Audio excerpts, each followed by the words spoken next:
ప్రకటన గ్రంథం 3వ అధ్యాయం 20లో ఎవడైనను నా స్వరము విని తలుపు తీసిన యెడల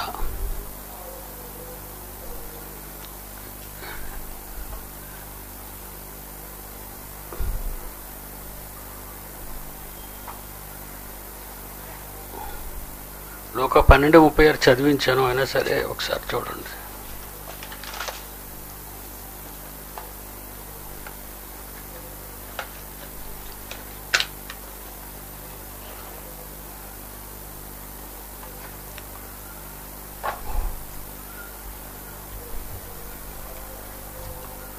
ఎవడైనాను నా స్వరము విని తలుపు తీసినాడు. లోక 12:36.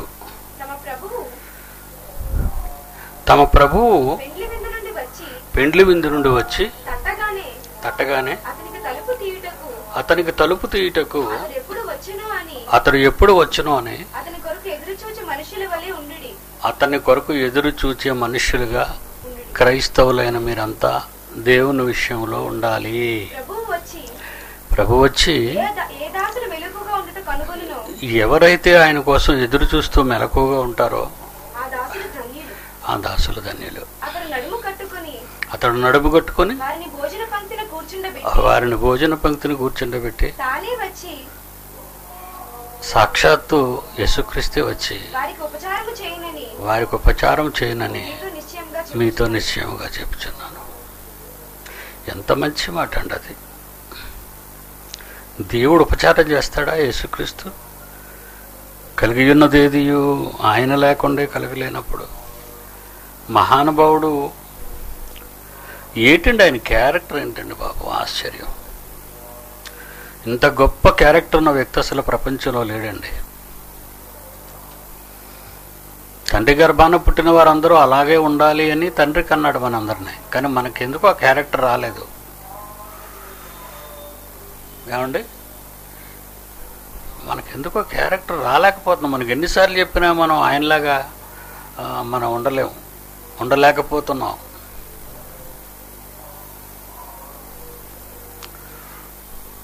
ఏనన్నా ఆ మాట ఎంత సుదీర్ఘంగా ఉంది, చదవండి మళ్ళీ, ఎంత బాగుంది. ప్రభు వచ్చి ఒక కరపత్రం పట్టండి, ఎవరి దగ్గర ఉంది గల ఏ దాసులు ఉందిలే, ఏ దాసులు వచ్చి మెలకుగా ఉండుట కనుగొనునో ఆ దాసులు ధన్యులు. కరపత్రం అన్నాం, ఇది ఒరిజినల్ కాదు, ఇది తీసురండి. ఎవడైనను నా స్వరము విని తలుపు తీసిన యెడల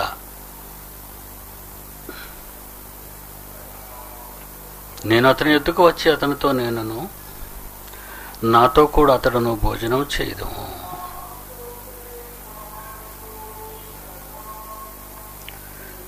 హృదయం, మనస్సు. చిన్నపిల్లలు కుర్చీల మంచి లేపేయండి అమ్మ, పెద్దవాళ్ళు నిలబడుతున్నారు అక్కడ, ముందుకురా వచ్చే ఆడపిల్లలు ముందుకు వచ్చేయండి అమ్మ, ఆడవాళ్ళు ముందుకు వచ్చేయండి. ఆ లాస్ట్ సీట్లో ఉన్న ఆడవాళ్ళంతా ముందుకు వచ్చేయండి, ముందు సీట్లు ఖాళీగా ఉన్నాయి, మగపిల్లలకి ఇచ్చేయండి. అది మీరు కూడా లేచిపోండి అమ్మ, ఇద్దరున్నారు అక్కడ ఆడవాళ్ళు, ఆ చివరికి ఇద్దరున్నారు, లేచిపోండి. మగాళ్ళ లైన్లో ఉన్న పిల్లలు అక్కడ చివరి గోడ దగ్గర కూర్చున్న వాళ్ళు కాదు, మగాళ్ళ దగ్గర ఉన్న లైన్లు రండమ్మా, మీరు లేకండి, మీ ముగ్గురు లేకండి, చందు వాళ్ళ అమ్మాళ్ళను పేరు చెప్పి వెళ్ళాలి మిమ్మల్ని. ఇంకా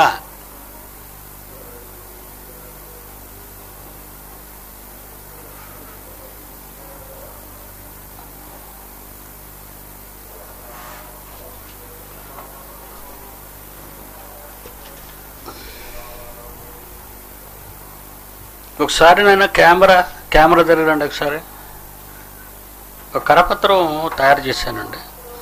నా చిన్నప్పుడు చూసిన బొమ్మలతో ఒక కొత్త పందాలో ఒకటి రాశాను. చూడండి, మీరు ఒకసారి చూడాలా, స్క్రీన్ మీద చూపిస్తాను. కెమెరా దగ్గరికి ఒకటి రండి.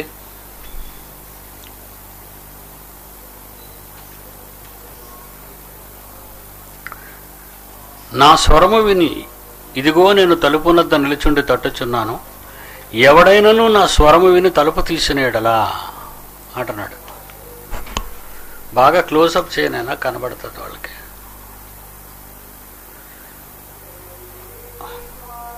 చాలు చాలు చాలు చాలు చాలురా, ఎక్కువైపోద్ది. చూడండి, అలాగే ఉంచు.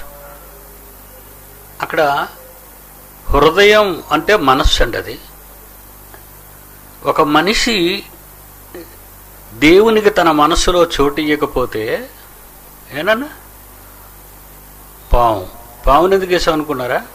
తలలో విషం ఉంది, సాతాను రూపంలో ఉంది, ఆ మీద తోడేలు, గొర్రె చర్మం కప్పుకున్న తోడేలు వేషధారణ, ఆ ప్రక్కన మొసలుంది, భూమి మీద నీటిలో కూడా బహుబలం కలిగినటువంటి వేటాడు తినే జంతువు అది. దాని పక్కన పంది ఉంది, అది బురదలో పొరులుతుంది. మీరు ఎంత వాష్ చేసినా అది మళ్ళీ బురదలోకి వెళ్ళిపోతే దానికి ఆనందం ఉండదు. అలాగే కప్ప ఉంది, అది ఉభయచరజీవి, క్రైస్తవుడు కాదు, హిందువుడు కాదు, నాస్తికుడు కాదు. ఆ పక్కన తేలుంది, తెలివిగా కొండవుతోనే తోకతో కొడుతుంది. యేసు బయట ఉన్నాడు, ఈ బొమ్మలో యేసు బయట ఉన్నాడు. పక్క బొమ్మకి వెళ్ళేసరికి తలుపు తీశాడు, యేసును మనస్సులోకి రావాలని తలుపు తీశాడు. అందుకే ఆ జంతువులన్నీ బయటకు పోయి యేసు లోపల ఉన్నాడు. ఓకే, కెమెరా ఇప్పుడు చదువుతాను. నాయన చర్చ మెంబర్స్ కూడా పంచండి, వీళ్ళకి అవసరం. ముందు కరపత్రాలు వెళ్ళి 2వ ఫ్లోర్లోనే తీసుకొచ్చి 1వ ఫ్లోర్లో మనిషికి 2 చొప్పున ఇవ్వండి. ఎందుకంటే ముందు మనవలు మారాలి.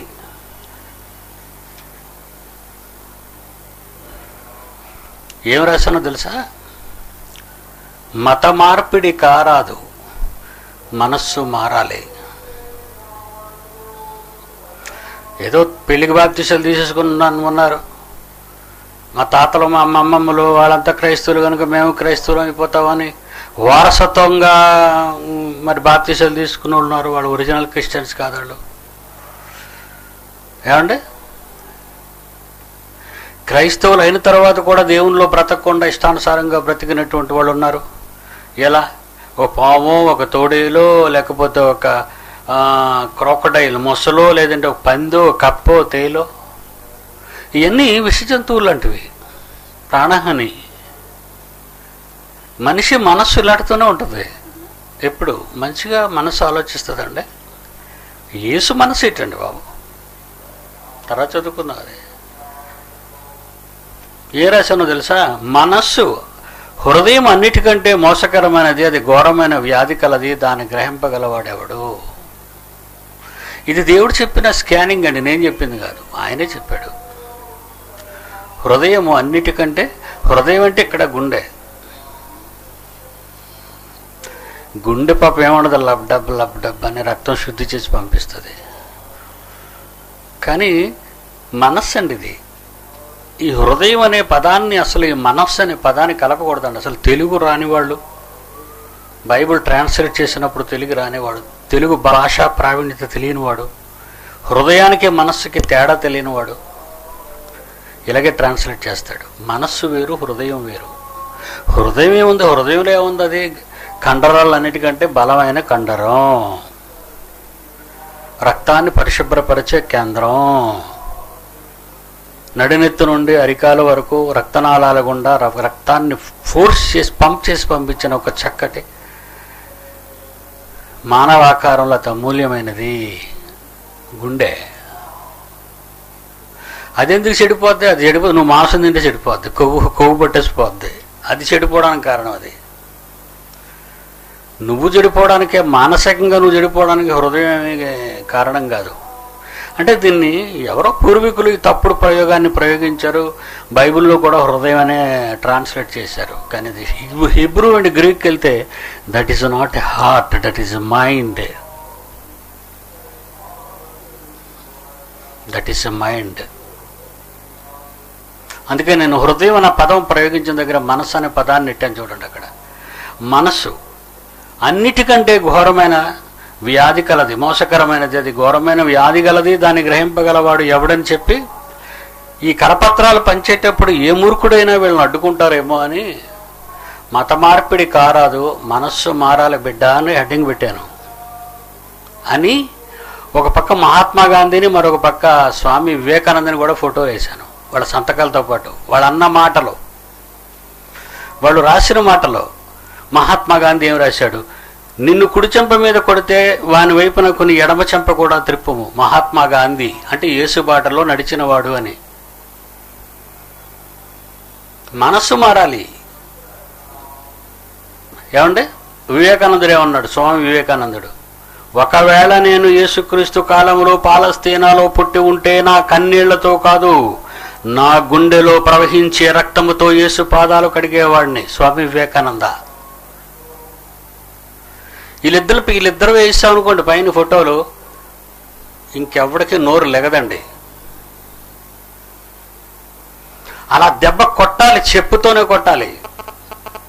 ఈ సమాజానికి సరైన జవాబు పిడి సుందర్రావే. సరిగ్గా ఎవడు చెప్పలేకపోతున్నాడు వీళ్ళకి. చెప్పు తీసి పళ్ళు ఊడిపోతే వీళ్ళిద్దరు చదివితే. ఇంతకి ఇద్దరు చెప్పింది యేసుప్రభు గురించే.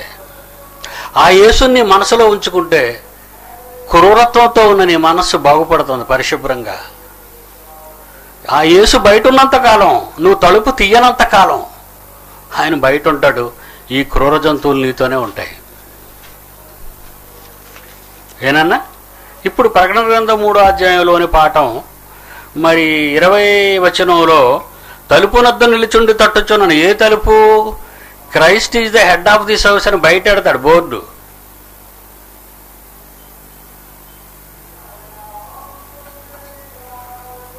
యేసుక్రీస్తు మీ ఇంటికి పెద్దోడా?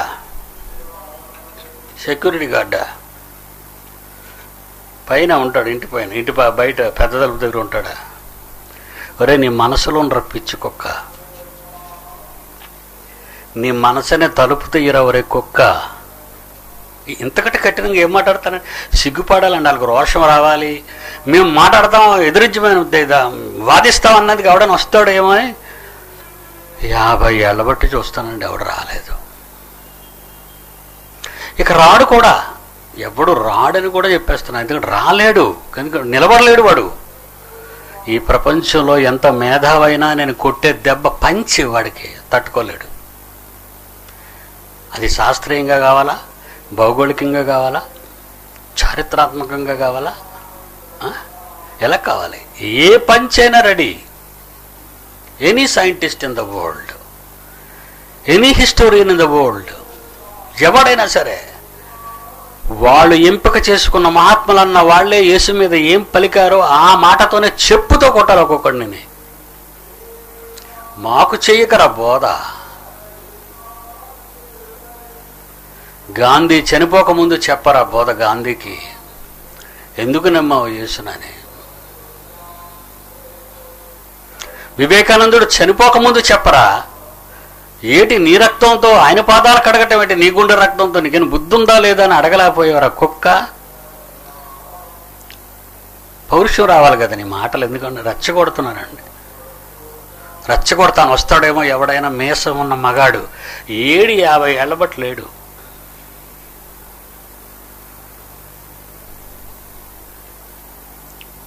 ప్రియులారా, యేసు అంత గొప్పవాడు ఎందుకయ్యాడో తెలుసా? నీ హృదయంలోకి రావాలని ఆయన చూస్తే క్రైస్తవుడు ఇంటి ముందు బోర్డు పెట్టాడు, Christ is the head of this house. మరి నీకొద్దా? నా మనసులోకి మాత్రం రాకూడదండి, నా భార్య మనసులోకి రాకూడదు, నా పిల్లల మనసుల్లోకి రాకూడదు. ఆయన ఇంటి బయటే ఉండాలా. అలా తలుపు కొడుతూనే ఉండాలి, మా ఇంటికి పెద్దగా ఉండాలి. ఇప్పుడు నీ మనసేటి చెప్పు. ఇప్పుడు నీ మనసేటి? క్రైస్తవుడని పేరు పెట్టుకున్నావు, Christ is head of this house అని బయట బోర్డు పెట్టావు.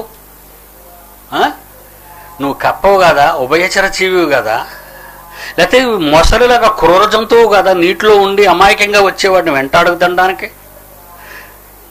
ఏమండి, వింటర్లో ఎండ దెబ్బ ఎండ కావాలని మొసళ్ళు ఆ నీడలో, చెట్లు నీడల్లో పొంచి ఉంటాయండి, ఆ కలర్స్లో కలిసిపోయి. అప్పుడు ఏ జంతువు అయినా నెమ్మదిగా వెళ్తే టక్కన పట్టుకొని తినేస్తుందండి. నువ్వు మొసలవా, కప్పవా, కడుగబడిన పందిని కూర్చోబెట్టిన మళ్ళీ బురదలోకి పోయే పందివా? తోడేలు చర్మం ధరించుకున్న వేషం వేసినటువంటి క్రైస్తవుడువా నువ్వు? గొర్రెవే, గొర్రె పిల్లగా కనబడుతున్నావు క్రైస్తవుడు అని వేషం వేసుకొని తోడేలు చర్మం కప్పుకున్నావు. ఆ జంతువులని క్రూర జంతువులు అండి. నీ మనస్సులోకి రావాలి ఆయన. వస్తాడా? వస్తానన్నాడు. వస్తానని చెప్పి 2000 years అయింది. యోహానుతో చెప్పాడు పద్మాసు దీపంలో, నాయన నేను వస్తాను, తలుపు దగ్గర తలుపు కడతాను, తలుపు తీయమను. నేనెందుకు వస్తానంటే మీరు తినేయడానికి కాదు, నేను మీకు సర్వీస్ చేయటానికి. అదేనండి లోకాసు వార్తలో అమ్మాయి చదువుతున్నది 13వ అధ్యాయం 12వ అధ్యాయం 36వ వచనం. అందరూ చూడండి. రే కరపత్రాలు తీసుకొచ్చి అందరికి పంచండి, ఎవరొకరు పోయి అవుట్ ఆడవాళ్ళు. ప్రభువు వచ్చి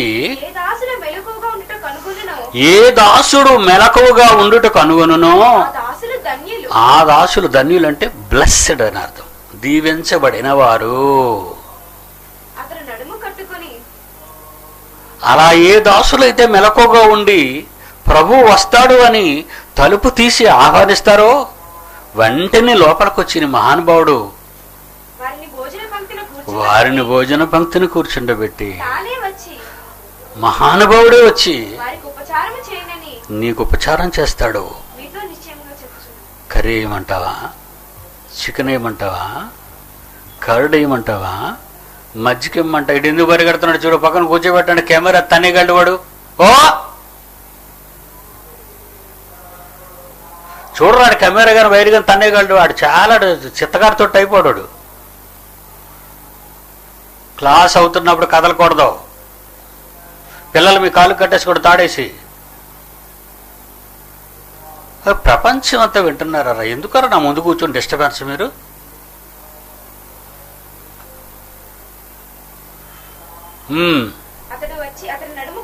అతడు నడుము కట్టుకొని, మీరు తలుపు తీస్తే లోపలికి వచ్చి నడుము కట్టుకొని వాని భోజన పంక్తిని కూర్చుండబెట్టి తానే వచ్చి మహానుభావుడు, లోకాలను కలిగించిన వాడు, మన కొరకు ప్రాణం ఇచ్చిన వాడు, మనందరికంటే పెద్దవాడు, మన పరలోకానికి తీసుకెళ్లేవాడు, మన పాపక్షమాపణ ఇచ్చినవాడు, అతడే వచ్చి తనే వచ్చి వారికి ఉపచారం చేస్తాడు.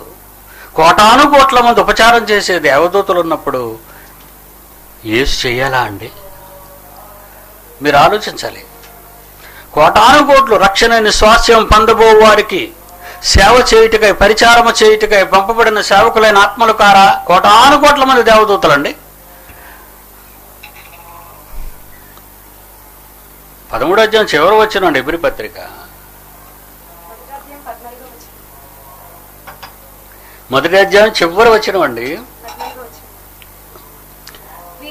14వ వచనం. మొదటి అధ్యాయం 14వ వచనం. వీరందరూ కోటాను కోట్ల మంది దేవదూతలు రక్షణ స్వాస్యము పొందబో వారికి పరిచారము చేయుటకై పంపబడిన సేవకులైన ఆత్మలు కారా. కోటాను కోట్ల మంది దేవదూతల లెక్క పెట్టలేనంత మంది ఉన్నప్పుడు ఆ వాళ్ళు చేయకుండా, వాళ్ళని చేయనీయకుండా ఈయన ఎందుకండి బాబు చేసేస్తున్నాడు అనుకుంటారా వీరు? సల్లావ్.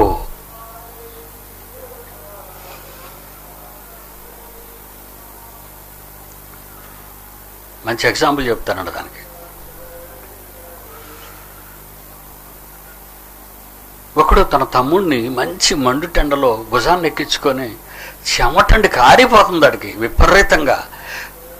కొంత నడుస్తాడండి వాడు, వాళ్ళ తమ్ముడు నడుస్తాడు, కానీ ఎండలో విపరీతంగా వాడిని మోసుకుంటూ చెమటలు ఖర్చుకుంటూ వెళ్తున్నాడండి.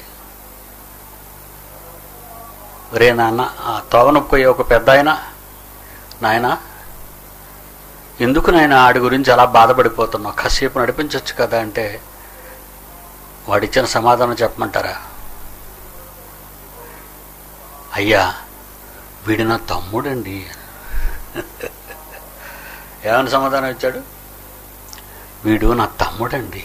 అంటే వాడు తమ్ముడికి వాడే చేయాలి, వాడి తమ్ముడు వాడే మోయాలి. వాడి కళ్ళ ముందు వాడి తమ్ముడు ఏ బాధ అనుభవించకూడదు అన్న ప్రేమండి అది. నిజమండి ఇది. యేసు ఎందుకు నడువుకు దట్టి కట్టుకోవాలి, అందరికీ అన్నాలు వడ్డించాలి, ఎందుకు పరిచర్యలు తానే అనే పదం చూడండి ఎంత తీక్షణంగా వాడాడు ఆ పదాన్ని. తానే వచ్చి వారికి ఉపచారం చేయను నేను. దట్ ఈస్ యువర్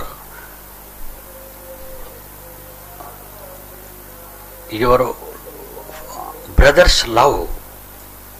నిజంగా మన యేసు ప్రేమ అంత గొప్పదా అంటే నిజంగా అంత గొప్పదండి. మరి ఇంటికి హెడ్గా పెట్టావా, ఇంట్లోకి తెచ్చావా? నీ మనసులోకి తెచ్చుకున్నావా ఆయన్ని? ఇంకెవరైనా ఉన్నారా మనసులో? ఏమండి, ఇంకెవరైనా ఉన్నా? హిందువుల్లో ఆంజనేయుడి బొమ్మను చూశానండి. నిజంగా ఆ బొమ్మ చూసిన తర్వాత నాకు చాలా ఆనందం అనిపించిందండి. ఎందుకంటే తన గుండెలు చేరుస్తాడండి హనుమంతుడు. అందులో రాముడు సీత కూర్చొని ఉంటారండి. ఏమండి, ఇలా గుండెని ఇలా చీలిస్తే లోపల శ్రీరాముడును సీతాదేవి కూర్చొని ఉంటారు. ఆంజనేయుడి గుండెలో సీతారాములు కూర్చున్నారండి, ఉన్నారండి, నివసిస్తున్నారండి. చూసారా? వాళ్ళ దేవునిపై వాళ్ళకున్న మమకారం, వాళ్ళ దేవునిపై ఉన్న వాళ్ళకున్న ప్రేమని ఆయా భక్తుల్లో వాళ్ళు చూపించినప్పుడు చాలా బాగా అనిపిస్తుందండి, చాలా ఆనందం అనిపిస్తుంది. మరి మనం బయట పెడతాం దుకాణం బోర్డు, లేకపోతే ప్రహారీ కూడా కడతాం, కుక్కలున్న జాగ్రత్త అన్నట్టు, Christ is the head of this house అని.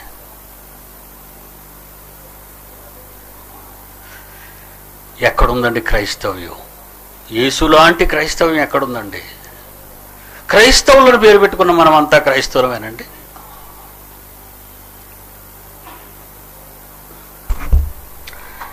ఏమంటే మరొక మంచి మాటలు చదువుతాం. ఇక్కడ కూడా పాఠంలో ఏమన్నాడు? ఎవడైనాను నా స్వామిని తలుపు తీసిన ఎడల నేను అతని యొద్దకు వచ్చి అతనితో నేనును నాతో కూడా అతడును భోజనము చేయుదము.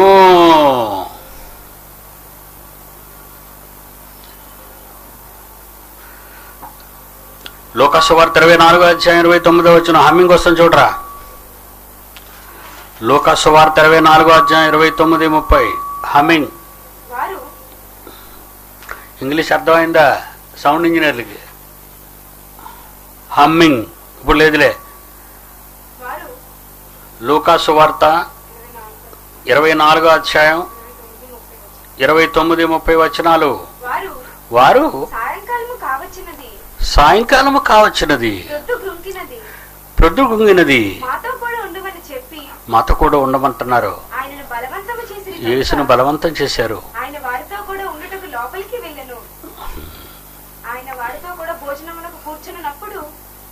నువ్వు అలా చదువుకు వెళ్ళిపోతుండు.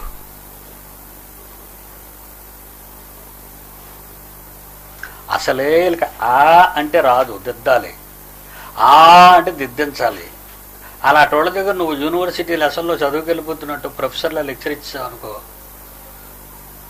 ఈ ఒక్కరు కూడా పరలోకానికి వెళ్ళరు.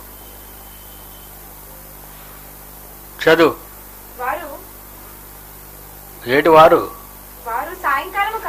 అది ఒక చిన్న ఆ మొక్కలు అలాగా నెమ్మదిగా అనమాట. వారు అని మాకు మళ్ళా నేర్పించీకు. సాయంకాలం అయిపోయింది, ప్రొద్దు గుంకిందయ్యా, మాతో ఉంటావా? బలవంతం చేశారు, బలవంతం చేశారు. మనసులో ఉంది, ప్రభువుని ఉంచుకోవాలని మనసులో ఉంది. ఆయనకు తెలిసిపోయింది కదా. ఏమండి, చాలామంది చుట్టాలు వస్తే నా చేతులు పక్కన ఇలా పట్టుకుంటారు. లాభం లేదు, మీరు భోజనానికి ఉండాలి అంటే ఇది గట్టి పట్టు. కొంతమంది ఏమండి ఎక్కడ పట్టుకుంటారట, భోజనానికి ఉండాలంటే ఇలా ఆగిసుకోవచ్చు. ఇంట్లో ఉండకుండా తగిలేవలసిన వాళ్ళంతా ముడుగు దగ్గర పట్టుకుంటారు, మోచేతి దగ్గర పట్టుకుంటారు, ఎక్కడ పట్టుకుంటారు. ఉండండి అంటే ఇలాగ వచ్చేస్తుంది చెయ్య. ఎక్కడ పట్టుకుంటే లాక్కున్నా వదలరు. భోజనం ఉండమనేవాళ్ళు వాళ్ళు, వద్దుపొండి అనేవాళ్ళు మోచేయి పట్టుకున్నాడు. ఇంతకీ వీళ్ళు ఎక్కడ పట్టుకున్నారు యేసుప్రభు అంటే మనకి ఏమర్థం అవుతుంది? కానీ అక్కడే పట్టుకున్నారు, చేయి చివరిలోనే పట్టుకున్నారు. భోజనానికి ఉండమని బలవంతము చేసిరి. ఇష్టపడ్డాడు. పదండి అన్నాడు, భోజనానికి కూర్చున్నాడు. ఒక రొట్టె పట్టుకున్నాడు, వందనం చేశాడు దేవుడికి, విరిచాడు, వారికి పంచిపెట్టాడు.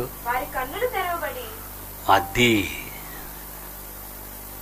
ఆయన ఇచ్చిన జీవాహారంతో వాళ్ళ మనోనేత్రాలు తెరవబడ్డాయి. రోజుకు తిన్న ఫుడ్లో ఎప్పుడూ వాళ్ళ నేత్రాలు తెరవబడలేదు, మత్తెక్కిపోయేవి. రోజుకి తిన్న ఆహారం మీరు అన్నతనండి, ఒక గంట తర్వాత నిద్ర వచ్చేస్తుంటుంది, అది మత్తు కల్పిస్తుంటుంది. అదే జీవాహారం వాక్యం అయితే మనోనేత్రాలు తెరిపిస్తుంది, వాస్తవికతనేంటో చూపిస్తుంది. మీరంటే ఏంటి, జీవితం అంటే ఏంటి, లోకం అంటే ఏంటి, పరలోకం అంటే ఏంటో, తండ్రి ఏంటి, ఆయన ప్రేమ ఏంటి, యేసు ఏంటి, అతని త్యాగం ఏంటి, ఇవన్నీ మీకు అర్థమైపోతుంటాయి. మనోనేత్రాలు తెరవబడతాయి. మీ అందరికీ తెరవబడుతున్నాయని అనుకుంటున్నాను. మరి మనోనేత్రాలు తెరవబడి ఆయన్ని గుర్తుపెట్టారు. అమ్మయ్యా, యేసు ప్రభు మా ఇంటికి వచ్చి భోజనం చేశారు. ఏమండి, నేను ఎవరింటికి వెళ్ళి భోంచాను మీకు తెలుసో తెలీదా? ఎవరింటికి వెళ్ళా భోంచానండి. నాకు నచ్చిన వారి ఎంట నేను వెళ్ళి భోంచేస్తానండి. చాలామంది రమ్మంటారు భోజనాలకి. మరీ బలవంతం చేస్తే క్యారేజ్ పంపించామంటే పిల్లలకి పెట్టేస్తాను, తినేయండి రా అని. నన్ను ప్రేమించేవాళ్ళు నాకంటే ఎక్కువగా దేవుణ్ణి ప్రేమించేవాళ్ళే ఉండాలి. నిజంగా దేవుణ్ణి ఎక్కువగా ప్రేమించే వారితో కలిసి నేను భోంచేస్తానండి. నాకు తెలిసిపోదు కదా మీరు దేవుణ్ణి ఎంత ప్రేమించారో ప్రేమించలేదు. అవసరాలకు దేవుణ్ణి వాడుకునేవాళ్ళేనండి క్రైస్తవులు. క్రైస్తవులు ఎలాంటి వాళ్ళు? అవసరానికి దేవుణ్ణి, ఆపదముక్కుల వాడని ఆయన గురించి వాళ్ళు చెప్పుకుంటారు. అవసరాల కొరకు పైనున్న వాటినే వెతుకుడని మన వాళ్ళు చెప్పుకుంటారు. వాడు కొండ మీదకి వెళ్తున్నారు పైకి, వీళ్ళకి ఆకాశం వైపు చూస్తున్నారు పైకి. ఎందుకంటే పాత నిబంధనలు ఆకాశపు వాక్యంలు విప్పనగానే ఎప్పుడు పడిపోతాయో అని. బియ్యం బస్తాలు, కాయగూరలు అయ్యాయి, డబ్బులు.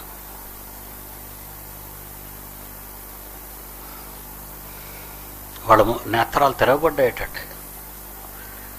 తలుపు తీయండి, నా శబ్దం విన్నారు కదా. హృదయం అనేది తలుపు నొద్ద నిలిచుండి తడుతున్నాను అంటాడు, పాట కూడా పెట్టాడు. నీ మనసును తెరవమంటున్నాడు దేవుడు, తలుపు కొడుతున్నాడు. నువ్వు తీసావా? లోపలికి వచ్చాడా? నీకు మేలు జరుగుతుంది. వాక్యం లోపలికి వెళ్ళాలి. ఒకసారి లోపలికి ఇంజెక్ట్ చేయాలి కదా దాన్ని, ఒక సూది మందు. బ్లడ్ అంతట్లోకి వెళ్ళాలనుకోండి, నరానికి ఇస్తారు. ఇమీడియట్గా ఎఫెక్ట్ అనమాట. మత్తు రావాలి, నీకు ఆపరేషన్ చేయాలి, నిన్ను బ్రతికించాలి. దేవుని వాక్యం ఇది రక్తంలో మాత్రం వెళ్తుంది, కానీ లోపలికి ప్రవేశించిన దేవుని వాక్యం ఎక్కడికి వెళ్తుంది? హెబ్రీయులకు రాసిన పత్రిక 4వ అధ్యాయము 12వ వచనం. హెబ్రీయులకు రాసిన పత్రిక 4వ అధ్యాయం 12. ఇది నీ లోపలికి వెళితే, దేవుని వాక్యం అనేది నువ్వు స్వీకరించగలిగితే మంచి మనసుతో, నా గురించి చెప్తున్నాడు, నా మీద కోపంతో చెప్తున్నాడు, నా పగబట్టి చెప్తున్నాడు, వద్దండి. ఆ భాష మంచిది కాదు. డాక్టర్ దగ్గరికి వెళ్ళి ఇంజక్షన్ ఇచ్చినప్పుడు ఏమంటావు? నన్ను చంపేయడానికి వస్తున్నావా నువ్వు చేసిన పని ఏమైనా బాగుందంటే ఏం చేస్తాడు? నిజంగా చంపేస్తాడు యాంటీడోస్ ఇచ్చి. నీకు నోరు మూసుకొని ఉండాలంతే, అక్కడ మంచం మీద పడుకో. దేవుని సన్నిధికి వచ్చి దేవుని మాటలు వింటున్న నిన్ను నీ వల్ల లాభం సంపాదించుకునే వాళ్ళం కాదు మేము. నీవు దేవుని కొరకు ఫలించాలని. ఎందుకనగా దేవుని వాక్యము సజీవమది, బలము గలదది, 2 అంచులున్న కత్తి కంటే పదునైందది. ప్రాణంలోకి వెళ్తుంది. ప్రాణం అంటే ఏంటి? దేహమునకు రక్తమే ప్రాణము. ముందు బ్లడ్లోకి వెళ్ళిపోతుంది అది, ఎందుకంటే బ్లడ్ ప్రభావం అయిపోద్ది. తర్వాత ఎక్కడికి వెళ్తుంది? కీళ్లలోకి వెళ్తుంది. తర్వాత మూలుగులలోకి వెళ్తుంది. బోన్ మేరో విభజించిపోతుంటుంది. అలాగా కట్ చేసుకుంటూ లోపలికి వెళ్ళిపోవడం అదంతా. అప్పుడు నీ మనోనేత్రాలు తెరవబడతాయి, నీ శరీరంలో ఉన్న వెంట్రుకలన్నీ లేచిపోతుంటాయి, నీ ఆనందం అంతుండదు. అది నీకు అర్థమైతే, అర్థం అన్నవాడు పిచ్చోడు టైపు. ఒకడు గుడిలో గునుగుతున్నాడు అంటే అడికి అర్థం అవ్వలేదు, పిచ్చినా కొడుకాడు. అటు రావడం అనవసరం, తన్ని పైనుంచి తోసేయాలి కిందకి. ఆ పెట్లో పెట్టి పడేస్తారు తీసుకెళ్ళి బర్రెల గ్రౌండ్లో.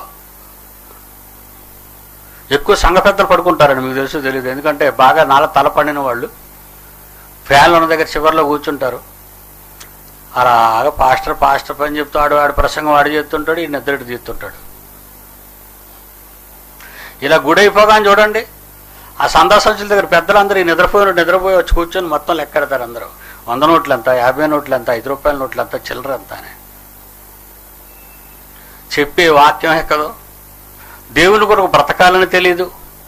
ఇచ్చే కానుక చాలా అవసరం.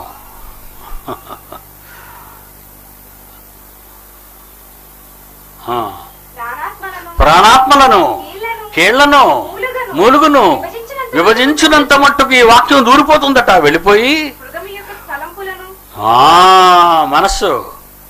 మనస్సు యొక్క తలంపులలోను ఆలోచనలలోను శోధించుచున్నది.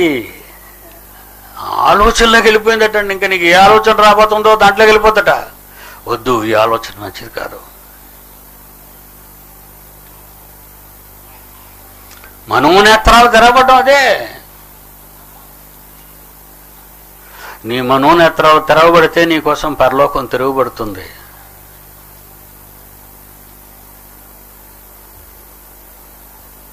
యేసుక్రీస్తు యొర్దాను నదిలో బాప్తిసం తీసుకున్నాడు యోహాను చేత. ఆకాశం తెరవబడింది. ఎందుకో తెలుసా? తండ్రి, నీ ఇష్టం నెరవేర్చడానికి భూమి మీదకి నేను వచ్చాను. నీ ఇష్టంలో ఏడుదో వచ్చి చివరగొట్టం. నా శరీరం అంతా రక్తమయమై రక్తపు గడ్డగా మారిపోవాలి కదా. నీ పిల్లలు పెట్టిన ప్రతి వేదనకి నేను కిమ్మనకుండా ఊరుకుండాలి కదా. నా చివరి శ్వాస ఆ అక్రమకారులపై వేసిన ఆ శిలువ మీద వచ్చి వదిలేయాలి కదా. అక్కడే కదా నా ఆత్మ నీకు అప్పగించుకోవాలి. ఆకాశం తెరవబడింది. దేవుని స్వరం వినబడుతుంది, తండ్రి స్వరం. ఈయన నా ప్రియ కుమారుడు, ఈయనంటే నాకు చాలా సంతోషం, ఈయన ఎందుకు నేను ఆనందించుచున్నాను. నిన్ను గురించి దేవుడు సాక్ష్యం చెప్పగలడా? ఒక మోషే గురించిన సాక్ష్యం విన్నారు, ఒక దావీదు గురించిన సాక్ష్యం విన్నారు, ఎందరో భక్తులు అబ్రాహాము గురించిన సాక్ష్యం విన్నారు, ఎందరో దేవుని కొరకు బ్రతికిన దేవుని పిల్లలైన వారి సాక్ష్యాలు, దేవుడిచ్చిన సాక్ష్యాలు మనం విన్నామే. మన గురించి దేవుడు ఈరోజు ఒక మాట చెప్పమంటే ఏం చెప్తాడు? నీ గురించి మంచివాడు అనా, నిస్వార్థపరుడు అనా, దేవుణ్ణి ఎక్కువగా ప్రేమించేవాడు అనా? ఈ రోజు నుంచి మేము వాగ్దానం ఏమన్నారటండి ఒకళ్ళు, ఏమండి ఈ రోజు నుంచి బస్సుకు మేము ఇచ్చే ఈ వాగ్దానాన్ని ఇవ్వలేమండి, ఎందుకంటే మేము ఇల్లు ఖాళీ చేసి వెళ్ళిపోతున్నాం, మరి బయట బోర్డు అద్దెలు కట్టుకోవాలి, మేము కరెంటు బిల్లులు కట్టుకోవాలి. అంటే ఇక్కడ కరెంటు బిల్లు అద్దె లేదు కనుక దేవుడికి ఇచ్చేస్తావా నువ్వు? తప్పు చేస్తున్నారు. ఎవరి మీద కోపం నీకు? ఎవరి మీద కోపం? దేవుడేం చేశాడు నిన్ను? నీ అవిధేయత, నీ నోటు పెడసరత, నీ అక్రమ కార్యక్రమాలు, నీ మీద ఉన్న ప్రేమ పోయింది. చివరికి నువ్వు దేవుడు చెప్పిన స్వస్తి మాట ఏంటి? బయటికి వెళ్తే కరెంటు బిల్లు కడతావా, బయటకు వెళ్తే నీటి బిల్లు కడతావా, బయటకు వెళ్తే అద్దెలు ఎక్కువ కట్టుకోవాలా, అందుకే నువ్వు ఇచ్చి ఆఫ్టర్ ఆల్ ఈ కొంచెం కూడా దేవుడికి ఇవ్వలేవా? నీ కుటుంబం కోసం ఎప్పుడైనా మాట అన్నావా నువ్వు? నీ కుటుంబంలో వచ్చిన రోగాలను బాగు చేయడానికి డాక్టర్లతో ఎప్పుడైనా నువ్వు ఆ మాట అన్నావా? నువ్వు అన్నావు. అమాయకుడు కదా, సర్కస్లో బఫూన్ అనుకుంటున్నావు దేవుడిని. కానీ నీ ప్రతి మాటకు శిక్ష వేయకుండా నిద్రపోడైనా అనుభవిస్తావు. వద్దు, తప్పు చేయొద్దు. ప్రాణం ఇచ్చాడు మీ అన్నయ్య. మీ అన్నయ్య ప్రాణం ఇచ్చాడు మీకోసం. నువ్వు డబ్బులు ఇవ్వా? అది నువ్వు వాగ్దానం కదా చేసావు. నిన్నెవరు అడిగారు? నువ్వే ఇస్తానన్నావు. ఇదేంటి నువ్వు ఇవ్వనంటావేటి? అననే చెప్పారుగా మారిపోతావా? వద్దు, శిక్ష తెచ్చుకోకు. నీ మనసు మంచిదా? రక్తంలో ప్రవేశించింది, కీళ్లలో ప్రవేశించింది, మూలుగులలో ప్రవేశించింది, ఆలోచనల్లో ప్రవేశించేసింది అక్కడ దేవుని వాక్యం. అంతా తెలుసు ఆయనకి. నిన్ను ఇలా చూడగానే మొత్తం తెలిసిపోద్ది ఆయనకి, నీ క్యారెక్టర్ అంతా ఏంటో, నీ మనసు ఏంటో. అలా తెలిసిపోయిన దేవుని ఎదుట నిన్ను చూసి దేవుడు నిన్ను ఏమన్నాలో తెలుసా? నాకు ఇష్టమైన కుమారుడు అనాలా. తలుపుతీ. నీ మనసులో ఎలాంటివి ఉన్నాయి? స్వార్థం. నీ మనసులో ఏముంది? అవసరాలుగా దేవుడు.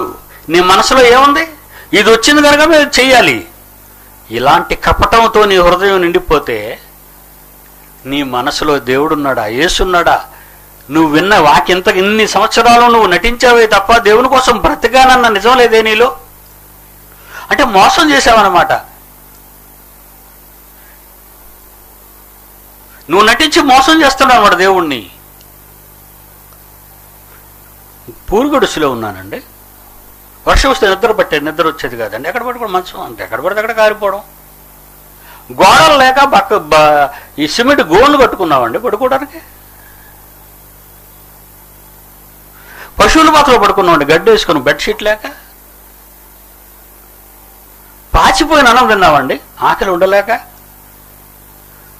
దేవుని కొరకు ఇన్ని అనుభవించాడు కనుకనే పిడి సుందరు ఈరోజు ప్రపంచంలో జగత్ విఖ్యాతం అయిపోయాడు. ఆయన నోరు విప్పితే, ఆయన గళం విప్పితే ఎవడు ప్రపంచంలో నిలబడలేడు అంటున్నారు జనం అంతా. ప్రేమించారు కదా దేవుడు నిన్నైనా. మరి ప్రేమించి నీకు వరాలు ఇవ్వాలి కదా. మరి వరాలు ఇవ్వాలంటే నువ్వు ప్రేమించబడాలంటే నువ్వేం చేసావు దేవుడి కోసం? నీ మనసులో ఉన్నది ఎవరో?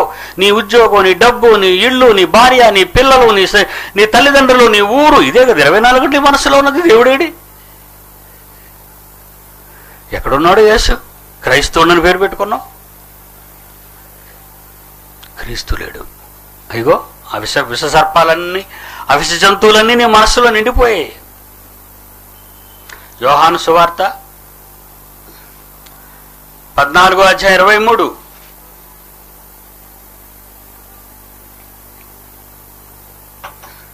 యోహాను సువార్త 14:23. యేసు, ఒకడు నన్ను ప్రేమిస్తే నా మాట వినాలి. అప్పుడు నేను నా తండ్రి వాడిని ప్రేమిస్తాడు. వచ్చేస్తా అమ్మ, డాడీ నేను కూడా వచ్చేస్తాం, నివాసము చేస్తాం. Welcome to father and brother. Heavenly father, తండ్రి. Our brother is Christ Jesus. Yesu మాట తప్పడండి, అబద్ధం ఆడ్డా ఆయన. బైబిల్లో ఎందుకు అబద్ధాలు ఎందుకు చెప్తాడు? జరగనవి చేయలేనివన్నీ దేవుడు వరాలు ఇచ్చేస్తారు. రాజకీయ నాయకులు, అలా పనిచేసేవాళ్ళు, మోసగాళ్ళు, దగాకోరులు, వాళ్ళు ఇస్తారు మాటలు. దగా ప్రేమికులు ఇస్తారు. ఒక ఆడదాన్ని మోసం చేయడానికి మగవాడు నానా మాటలు, మోసపూరితమైన మాటలు మాట్లాడతాడు. మోసగాడు వాడు. ఒక వ్యభిచారి మోసం చేస్తుంది, నువ్వే మొదటివాడు అని. మోసం మనిషిలో ఉంది, మోసం రాజకీయ నాయకుల్లో ఉంది, మోసం నరజాతిలో ఉంది. మనిషి మాయ, మతం మత్తు, డబ్బు దగా, నీ ధనం నీ దగా నిన్ను దగా చేస్తుంది. కానీ మాయా మర్మో లేక కపటం లేని నిష్కాపట్యమైన త్యాగశీలులైన తండ్రి కొడుకులు చూడండి. ఒక ఆయన పరలోకపు తండ్రి, మనందరికంటే ముందు పుట్టిన మన అన్నయ్య యేసుక్రీస్తు. ఆయన భూమి మీద ఉన్నప్పుడు యేసుక్రీస్తు స్వయాన్న తండ్రి ఏమి చెప్పాడో చెప్తున్నాడు వినండి. మరలా 14:23 యోహాను సువార్తలో, ఒకడు నన్ను ప్రేమిస్తున్నాడా? యేసుగా నన్ను ఎవరైనా మీరు ప్రేమిస్తున్నారా? నా స్వరం వింటారా? తలుపు తీస్తారా? మనసులో నన్ను ప్రవేశపెడతారా? క్రూర జంతువులు బయటకు పంపేస్తారా? మంచిగా బ్రతుకుతావా? మాటిచ్చావు కదా బాప్తిసం తీసుకుని క్రైస్తవుడయ్యానని. ఏం చేసావు? ప్రమాణం నేలలోకి వెళ్ళి నువ్వు నీళ్ళలో దిగి నువ్వు చేసిన ప్రమాణం ఏంటి? మాయ చేసావు అన్నమాట దేవుణ్ణి.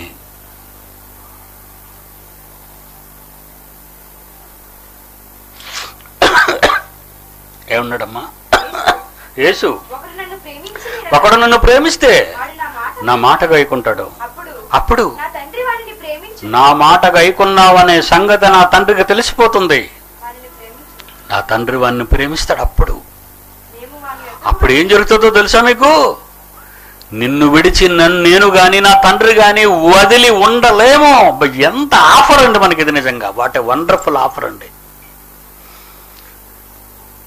దేవుణ్ణి చూడడానికి నువ్వు హిమాలయాలకు వెళ్ళనవసరం లేదు. దేవుడిని చూడడానికి నువ్వు యోర్దానికి వెళ్ళనవసరం లేదు.